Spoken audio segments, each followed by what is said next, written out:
kaibigan. Ito po ang Philippine Celebrity Idol. Orin po natin ang isa na namang panayam sa kandidata nating si Delavin. At dito po sa kanyang panayam ay sobrang matured na nga siya dahil talagang sa bawat tanong na ibinabato sa kanya ay ma-amaze kayo sa mga sagot at talagang malalalim din ang kanyang binibitawang sagot. Yeah, you talk about your previous pageant experiences, yung Miss Kaogma, Miss Masbate 2016. I'm curious to ask, what is the biggest lesson that you've learned in those two pageant experiences that you've had? Ako, definitely, ang biggest lesson is that the people around you, you have to be very open to their input.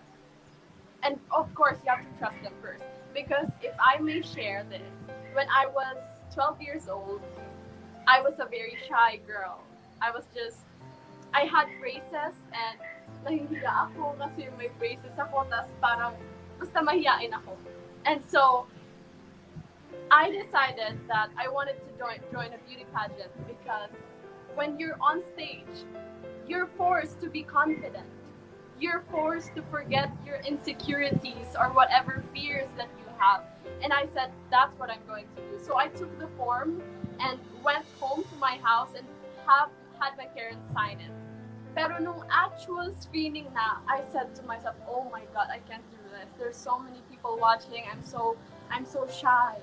But then my handler, his name is Alan, he said, no girl, this is what you're going to do. You're going to stand there and you're going to show them who you are. Because I know you. Siyempre, in Masbate yun. Not in English. But that definitely struck me. You have to be very open because these people know you. And they know what you can do. So you have to get over yourself and just accept this destiny. So my life in high school changed because of that. And so I'm grateful for Kuya Alan from Masbate. So may nakikita sa'yo si Kuya Alan that time na hindi mo pa nakikita sa sarili mo? Well, I was just a girl who loves to play and I was shy, so I guess yes.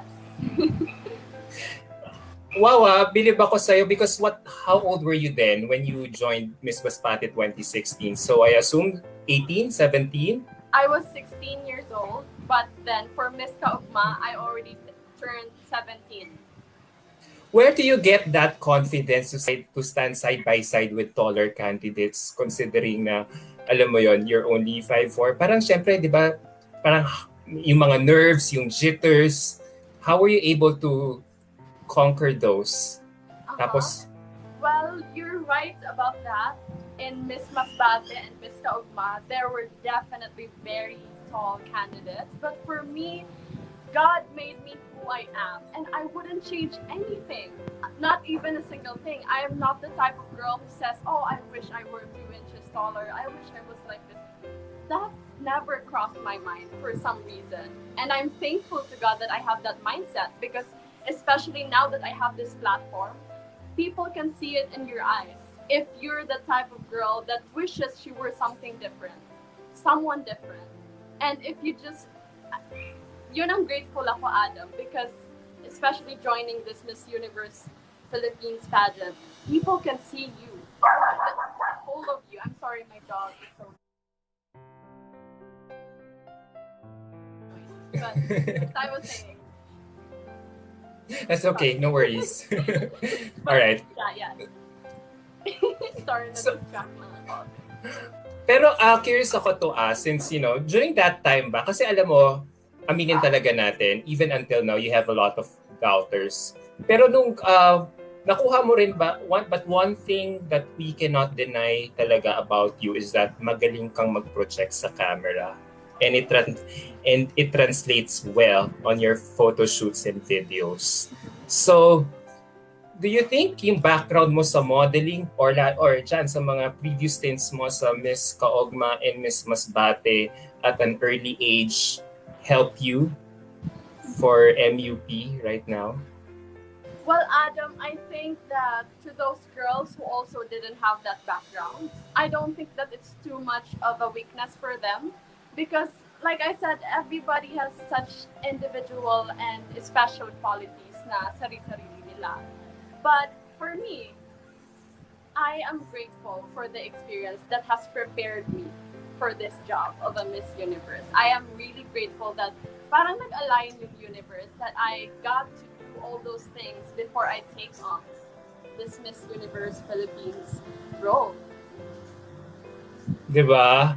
And alam mo, eto talagang nakita nung in-upload ng camp ng Aces and Queens yung photo mo for Miss Universe Philippines recently. Talagang nagulat kami. Parang, is this really kisses? Parang, sanay na sanay kaming makita ka, lalo na sa mga TV guestings mo na alam mo yun, lagi kang anong tawag sa damit na yun? Na parang lagi kang naka full skirt. But this time, parang, oh my God, she's showing her legs! What was your first reaction when you finally saw the finished product of these photos? Well, Adam, nag-bikini na ako before in Miss Kaugma 2016, but this is definitely my first photo shoot wearing a bikini. And ano pa yun nag-travel kami ng 17 hours and we arrived in Manila during that time. So, I can't say jet lag because mas bate lang naman yun. But definitely, I was super tired. But for some reason, the photos didn't register that I was tired. Maybe because this is something that I'm really happy to do. So, I'm just grateful that I don't look 17 hours nagbiyahe sa picture. And look at you here talaga. Ako, sabihin ko sa'yo, your brand of sexiness here, alam mo yung classy na sexy, you know what I mean? I don't know, ang ganda pa ng swimsuit na sinuot mo. Yes, And I heard love it. you were wearing Paulina by Mikey Andre here. Ang ganda. Ang ganda. Parang ang classy tignan. Ang classy tignan. Hindi ka, alam mo yung it stays fully done. Hindi siya yung all-out sexy provocative. Alam mo yun, ito talaga parang, wow, this is kisses. Alam mo yung parang, this is kisses na sexy, reinventing herself, pero at the same time, may konting ano pa rin. Parang restrained na parang, okay, may mystery pa rin, okay. So, alam mo, this is really refreshing in our eyes. So how are you getting by with all the feedback that you've been getting? Well, Adam, first of all, I would say I'm so thankful to Aces and Queens because, for example, this swimsuit, it's from Mama Mikey Andre. She is a very talented designer and she really picked the right swimsuit for me. And I have to give props to her for that, definitely. And with what you said, Adam, about reinventing, I mean, it's so cool that all of us people can reinvent ourselves. But on the other hand, on my story right now, it's actually different because this has always been my identity. The pageant, this Miss Universe thing, it has always been mine before I joined PBB. But actually in PBB and in Star Magic, their jobs to reinvent you into an image that they like or the people like. So yeah, I just wanted to say that to you because it's the first time that we met, and I wanted you to know that. So you mentioned about being trained by people from Aces and Queens. So I am curious to ask, what has been the hardest part of your training so far? Definitely, the hardest part is doing it online.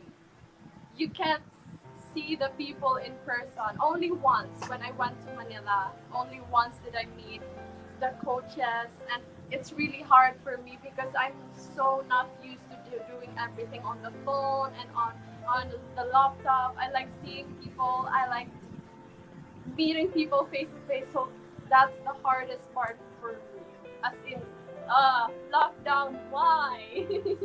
But it's for the good and for the good of the health of our society and the Philippines para matapos na yung COVID. So I understand that. So how are you making the most out of your online training right now? Naka-break ba kayo ngayon kasi ECQ?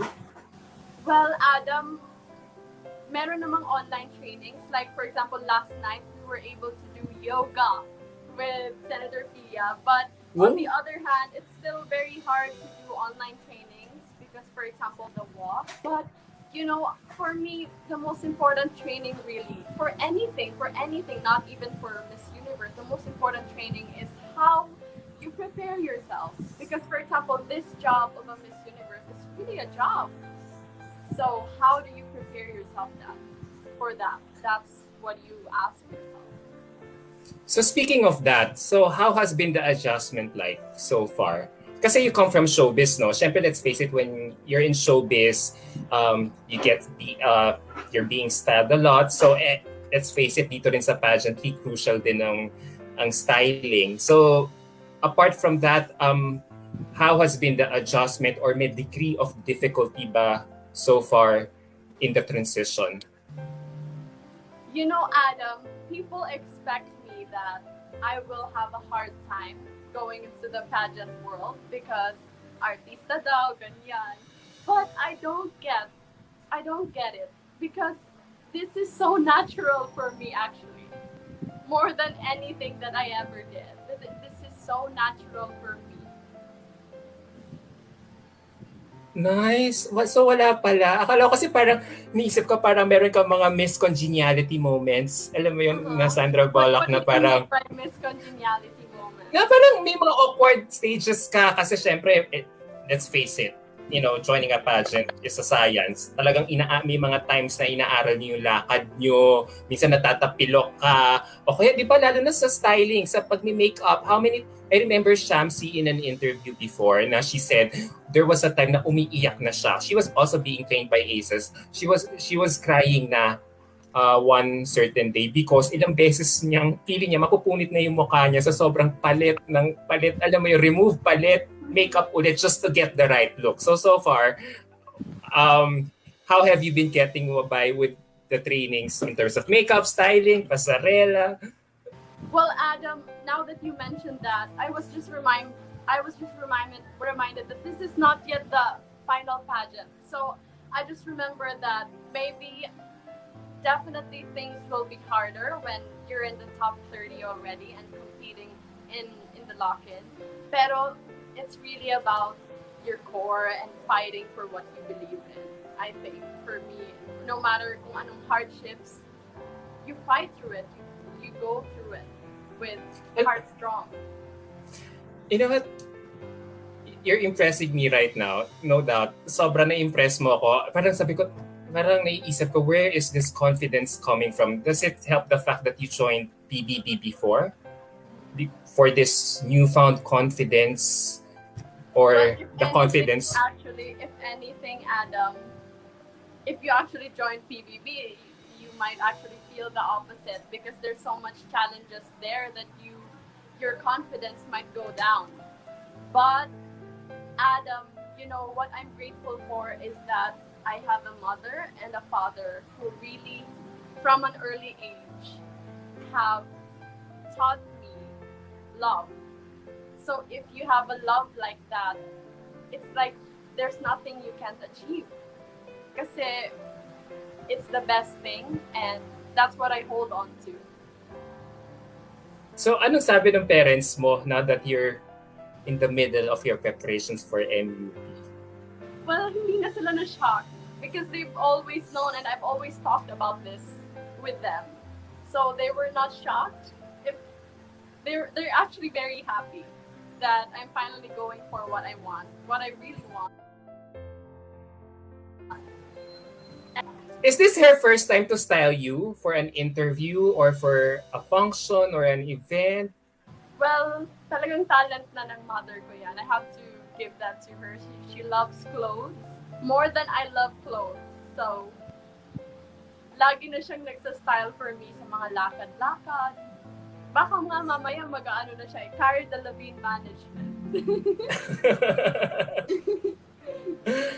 So how's Tita taking you so far, handling you? Is she the type na stage mom or she just lets you be for this stint? Well, hindi na, kasi busy din si mommy sa business niya eh. So, I wouldn't say that she's actually handling me. But, it's right that I'm not yet handled by any management right now. Kasi when I went here to Masbate during the pandemic, I realized that I should not sign in any management contract because I can't go to Manila yet. So, I have to stay here. So, sabi ko, when I come back na lang in Manila, that's the time.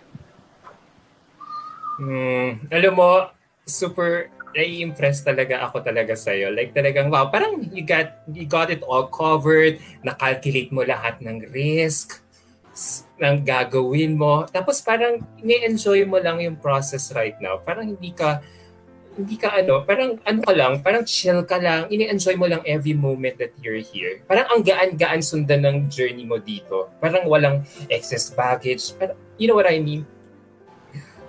I think Adam blessing then, really blessing then na there was a 1.5 year pause. So I was able to purposely think about what I'm really going to do. And that's when I realized that this is something that I would want to do in this time. So I think that's also a blessing. Nice. So, yun nga, this is your first pageant, no? And let's face it, ang dami nating pageants dito sa Pilipinas. You can have joined other pageants. But what is it about Miss Universe Philippines that really attracted you to join? Whenever you mention Miss Universe Philippines, my heart just jumps a little bit. I'm just, even when I was a little girl, I just know that it's what's for me.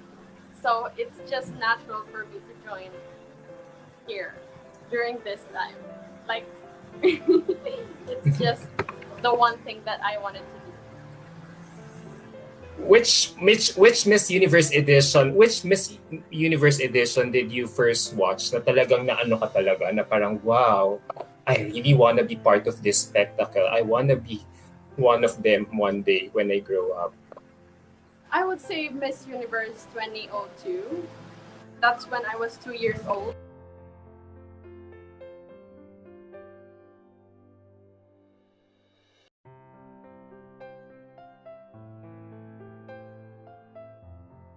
Kung nagustuhan niyo po ang aking video, paki-like, comment, share, and subscribe naman po ng channel ko. At paki-click na rin po ng notification bell para lagi kayong updated sa video na i-upload ko.